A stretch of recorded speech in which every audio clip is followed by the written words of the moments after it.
Rutherford Issues with Brian Barrett on FM 101.9 and AM 1450 Murfreesboro, FM 100.5 Smyrna. Listen and watch at WGNSradio.com. And today's Rutherford Issues from WGNS is made possible by our friends over at Middle Tennessee Electric. And did you know that Sharing Change has given back over $12 million to local nonprofits? Your spare change really does add up. Find out more at sharingchange.org. We're going to be talking about Legal Aid Society today, and Lise Housden joins us from Legal Aid Society. And good morning. Good morning. How are you? Good to have you. Good. I always say that Legal Aid Society sounds like, some fun group for lawyers and judges and such. Not quite. Not quite. The Legal Aid Society is a nonprofit law firm. We help people who don't have money to get fair treatment under the law. We do cover several practice areas. We don't cover everything, but we cover a lot.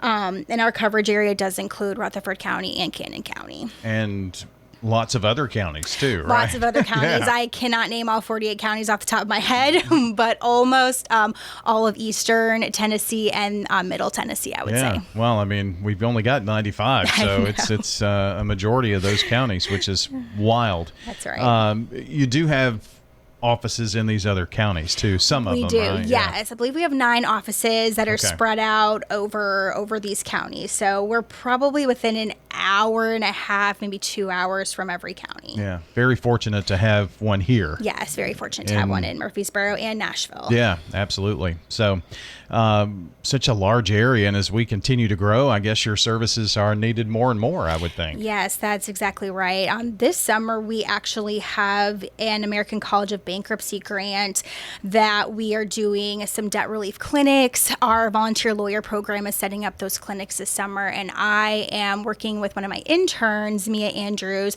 She is a 3L from the Belmont School of Law. She is helping me this summer do bankruptcy cases and other cases that come from bankruptcy cases. For example, just general debt relief advice, or if someone's being sued in general sessions court, what you can file in a general sessions court to protect your things, or working out payment plans, just other, some tax cases, just other issues that come with those bankruptcy cases. Yeah, and you said it's a grant, so that's... It's a grant, yes. It's a grant. We were awarded this grant at the end of last year. We have reapplied for it again, so it's one of those things that helps us expand our services. I used to be a private bankruptcy attorney, so it's one of those things that it's been on my heart for a while to try to bring that to legal aid. So it's exciting for me to do more work on bankruptcy while I'm at legal aid. Okay, so maybe a lot of folks who are going through bankruptcy obviously are having a tough time with finances, and finding legal help that they can afford is difficult. Right, it is difficult. And I think right now, too, a lot of people, they're having trouble paying their bills, or they've had a major life event like a divorce or medical bills. A lot of things can happen, and it doesn't hurt to talk to someone and see if that bankruptcy is an option. I'm more conservative in saying, hey, let's do something else before we get to bankruptcy. But that's always a great conversation, too, because there's so many other options that we can do before we get to that point. Yeah, you mentioned medical situations. I don't know what the leading cause is for bankruptcy, but I would think that would be one. I mean, it takes one major event, long hospital stay, that could be really tough. Exactly. A long hospital stay, one of your kids get sick, divorce is another big thing, job loss is another, I think, one of those major life events that can happen that can lead to some financial struggles. So you say you're doing clinics. Mm-hmm. So yes. Is this just to kind of give people an overview of what it looks like? Yes, exactly. And the Volunteer Lawyers Program, that's a program that we have within the Legal Aid Society. They're setting up the debt relief clinics as well. I had one clinic in Cannon County at the Cannon County Senior Center a couple weeks ago. Fergus was able to come with me. Fergus Barnes, he's one of our interns back here. He was able to come with me to that clinic. And we also have other clinics that are not bankruptcy specific coming up. We have one at the St. Clair Senior Center on July 29th, and that is a power of attorney attorney in advanced directive for healthcare clinic.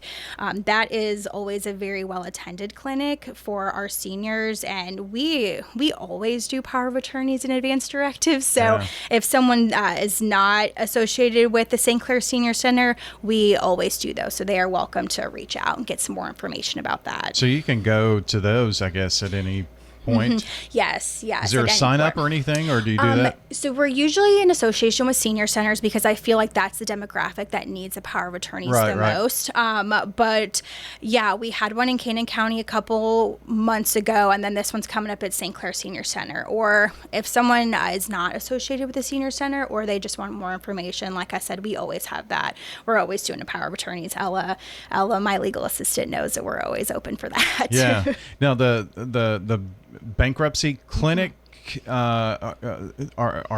what is that like? I mean, do you come and just, is it kind of like here's what it's all about, or is it more individualized? Sure. So the ones I've had previously, before I actually had a bankruptcy judge come and speak, he gives a short presentation, just a quick overview of how the bankruptcy process works. And then we are meeting individually with clients and getting their specific case. So you do get to sit down and meet with an attorney, talk about your exact situation. Depending on who you meet with, the clinic I'm talking about in particular, we had some private attorneys volunteer, so they got to talk to some private attorneys as well as legal aid attorneys about their options. And then from that, they get a letter that says, here was what we talked about, here's what you can do about it. And it's just nice for people to have that face-to-face with attorneys, and also to have the bankruptcy judge there. That was really great. I'm sure that there are always a million questions when this is going on, and to get the answers. And then with each case being individual, I mean, I'm assuming that there are different levels to wherever they are in the bankruptcy process. Sure, yeah. And for me, I've been an attorney for almost 11 years now, and 6 of that was solely bankruptcy practice. So yeah, everyone's case is so specific, and it just depends. If you're already in a bankruptcy and you already have an attorney, talk to your attorney that you've already hired. Obviously, if you don't have an attorney and you have filed on your own, that's also one of those things. Like I like to say, I don't like to unscramble other people's eggs, but if you're thinking about filing for bankruptcy, you have upcoming lawsuits, a car was repossessed, a foreclosure is pending. Those are some of you're getting garnished, your wages are getting garnished, or you have money that has been taken out of your bank account. Those are some of the triggers that I want people to know about, and they can call us, because that might mean, okay, a bankruptcy might be a good option, or maybe we need to do something different. Yeah. And those additional options, maybe people don't know about. Right. Bankruptcy gets all the headlines, right? Right. Exactly. Yeah. When I have a lot of seniors who come in where they're judgment proof, so that means that they don't own a house. They may have a car that's paid for, that's protected outside of a bankruptcy. So they don't have any assets that the creditors can take, but they're really scared because they keep getting phone calls. They keep getting harassed by these creditors. So sometimes it's as simple as a debt collector who's constantly calling them. For me to send a letter that says, hey, under the Fair Debt Collection Practices Act, you need to stop contacting them, and they have to stop unless they're going to send them a specific, like a lawsuit, like they're going to file a lawsuit, or they're going to do something specific. So that takes a lot of, the burden off of some seniors' minds, so they don't have to worry about not answering their phone. Yeah. And thinking that there's going to be someone telling them that they have to pay their debt, or they're going to be in this much trouble and that kind of thing, the scare tactics. Exactly. I had a client recently within the last 2 weeks had a creditor show up at his house, and he was like, wow. Oh my gosh, I can't believe this person's at my door. So we did take care of that. I sent him a letter and said, please do not ever come back to his house, because that's really scary. That's really scary for anyone, but especially seniors. Yeah, I could only imagine. I didn't know that they went to that extreme level. That's the first time I've heard about it in 11 years. All right. Well, hopefully that's not some kind of major widespread thing, but we're talking today with Elise Houston. She is with Legal Aid Society. A variety of things that you all work on and work through, and hopefully this bankruptcy grant continues to go for years to come, because I think you're going to be doing some great work in that. Yeah, thank you. I appreciate that, and I think it does. It's really helped us, especially with the interns too. We're able to do bankruptcy work plus those secondary issues that revolve around bankruptcy and involve interns to do that work with us. Yeah. So You mentioned some of the things that Legal Aid Society does, and who needs the services of Legal Aid Society that's maybe listening out there? And this may not be a fair question, but maybe an overview of some of the other areas maybe we haven't touched on that you all can help with. Sure. Yes, we've already touched on consumer law, but there's other things we do under consumer law too. Issues with cars, contracts. We do employment law. We do reentry, which is expungements, driver's license reinstatements, getting your rights back if you had them taken due to a previous criminal conviction. We also do family law. I think family law and housing are two major practice groups. That's the majority of our cases. So family law, you have to be a victim of domestic violence to qualify for our family law services. And then I also do housing, which because I've been on here with housing before. We do represent tenants in evictions against their landlords, or if you're in public housing and have questions with the Public Housing Authority, I love to resolve those issues as well. Elder law, we have another senior attorney who her senior attorney project is specifically on financial abuse for elder clients. So I love to see something specific like that. She's in the Tullahoma office area. So if a senior believes that they're experiencing some sort of financial abuse, please reach out to us because we have someone that is dedicated to doing that work right now. We also have health and benefits, which is the majority of SNAP, Family First, trying to get people to get benefits or keep their benefits. And then tax law. I think that's it. In tax law, I do a little bit of tax law as well. What are the top 2-3 things that you all deal with day to day? I think in our office, it's divorces as a result of domestic violence, and then a little bit of order of protections kind of cross over with that. Yeah. Evictions are a big thing. Again, bankruptcy has been my big deal right now. And then would you say maybe SNAP? People trying to apply for SNAP or their benefits. Yeah, their benefits being taken away, 10 care. Oh, okay. Yeah, that opens up a whole new world with healthcare. Yes, exactly. And we have an attorney in our office, Alyssa Fox. She'll be here at the end of July, and she will specifically we'll be talking about health and benefits. But yeah, that's her focus. And then Nick Chrome, he's the paralegal assigned to her. So we've got people who are specifically on these issues because we know they're important. We know a lot of people need help with those. Yeah. Do you get help from outside offices? I know you mentioned Tullahoma. So if that's where that expert is, that's kind of where we go with that? Yes. We love to work with other offices within legal aid. I'm always co-counseling with someone in Nashville or Oak Ridge or Columbia or Tullahoma. I was just in Tullahoma yesterday. Meeting with a bankruptcy client. So yeah, we're always co-counseling. We want to make sure it's one firm. We're spread out, but we are one firm always working together. Yeah, one firm, many counties, kind of working hand in hand with what's going on. Exactly. And with so many people, I would imagine that you're maybe a little hidden secret. I'm not sure. Yeah, I hope not. One of my favorite facts about legal aid is that there is one attorney for every 8,000 people who qualify for our services. So the need is definitely out there. Yeah. Obviously, we can't do 8,000 cases per attorney, but we do our best. Do you ever have just these open, I guess, opportunities to come and let people say, well, here's what I've got going on, and I know other lawyers do some pro bono things with legal aid. So are there any events like that, things like that happen? Yes, we're really lucky here in Murfreesboro because we have the Greenhouse Clinic, and that is every other Thursday or twice a month. It's on our website. Okay. And they're doing it where there's one in person and one electronic. So whatever works with that person, you can be in person or you can do it remotely. We also have the Greenhouse Back to School Bash. That's on a clinic, but we're there tabling at events, trying to get out there, get our brochures to people who may need them.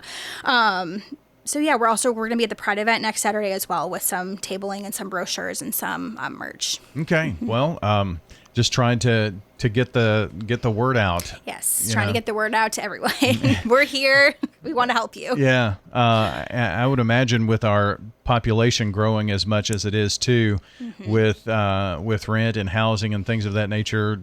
We're seeing more and more of that becoming an issue. Yes, and I think housing, I started here 4 years ago. Housing's always been one of the major practice areas just because, and especially now, people are having financial problems, and one of the first things to go is like cars and houses and rent, and because they got to pay for food. There's other things that they have to pay for. So evictions are always one of the top, I think, practice areas that we have. So yeah, I'm always dealing with some sort of eviction clients, like almost every week.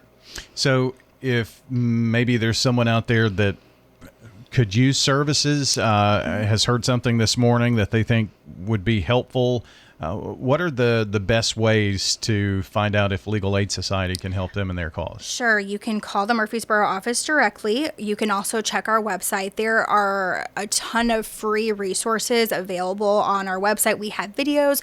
We have brochures. There also is a new online intake that we just opened. So that's a new thing for us that we're trying to get worked out as well. So whatever works for you, whether you want to call or you want to do it online, we have it. And our website is www.las.org. That's LAS, so Legal Aid Society, LAS.org. And that gives you all the contact information that you could need there. And anything else you want to pass along this morning? That's it. Thanks for having us. Well, absolutely. Good to have you here. Good to meet all the interns and everybody within the office. This isn't everybody within the office. No, we have, I think, 9 people in our office normally, and then we've added 4 interns, which is a lot to add to our small office, but we are so excited to have the interns this summer. Are you still in that space near St. Clair? Yes. Oh, wow. Right across the street. You've got 9 people in there? Yeah, well, we rotate. Some of us work from home, so it's like I understand. we figure it out. I guess you have to with that going on. So, well, good to have you here today. And if you want to find out more about Legal Aid Society, las.org. LAS.org is where you can find that information. Thanks so much for joining us today here for Rutherford Issues. I'm Brian Barrett. Until next time, take care out there.